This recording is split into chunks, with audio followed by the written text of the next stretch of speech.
everyone. Welcome back to Sobriety for Beginners, because I know that I am. I'm just a beginner in all this. We are playing outside today. It's a nice day.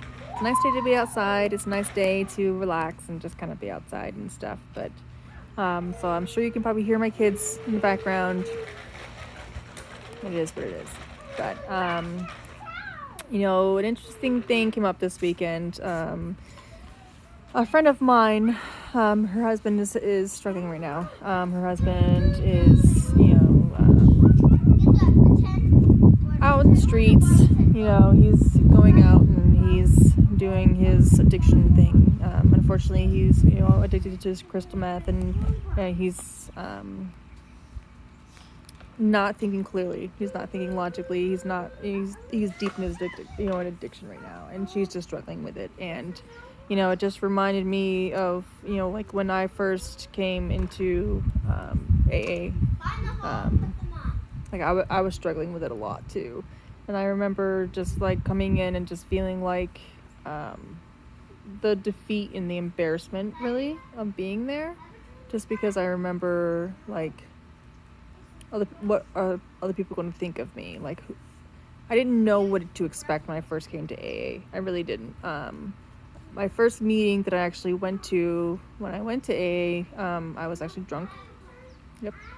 And it was a women's group, and so after the meeting, they actually got together and they went to go eat and stuff. And so they asked if I would join them, and I said sure, why not? It's my first meeting. And so they went and they bought appetizers, and of course I drank in my car before we went into the restaurant, because that's what we do.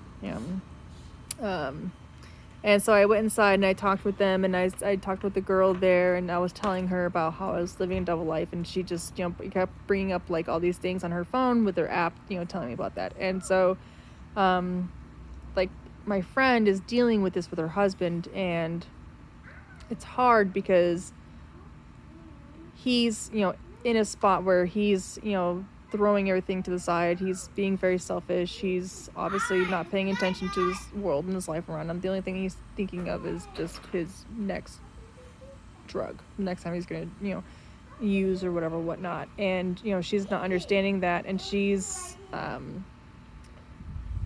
she keeps feeding into it, and she keeps like calling other people to make sure that he's okay, and he hasn't hit his rock bottom yet. And I want to help, but I wish that there was an easy way for people to just say, hey, like you need to do this, you need help. And I'm having a hard time dealing with it. I'm having a hard time saying like, yes, I want to help you, but also saying like, no, I don't want to jump in on what you're doing, because obviously you need to be the one doing this. Like, I just want to go up and shake her and be like, stop doing this. But they have to be the one to make the decision. They have to be the one to do that. They have to be the one to decide that they want to go to that AA meeting or that NA meeting, whether it is drunk or stoned or whatnot. Like, they have to be the one to make that decision, and I'm having a hard time. Like, I can give them all the advice I want, but until they actually do it, it's hard for me to kind of sit back and bite my tongue. But, it was hard for me in the very beginning. It was real hard. I definitely struggled with just admitting that I needed to be there. I remember like the first couple times I went, and I would listen to these women, and they would tell their stories, and I was thinking to myself like, wow, she's got way worse than me. I'm totally not an alcoholic. And she would, somebody would tell their story, and it would be something that was worse than what I did. But I was comparing myself to them. In the fact that, my story wasn't as bad as theirs. So I'm clearly not an alcoholic. So I definitely struggled with that in the beginning, but it's good now. Anytime any newcomers come in, I always definitely reach out to them, and I'm like, just call me. Even if you just want to complain, like, I'll be there. Like, I'll be there to just listen to you to complain. Like, you just have to make that call. You just have to reach out. You just have to actually say, like, hey, I'm having a bad day. Like, I just want to complain to somebody, because that's the whole point of it. Is reaching out to somebody else, So I wish I could do that more often. I do miss going to my meetings, though. I do miss my personal interaction with everybody at the meetings, The Zoom meetings help.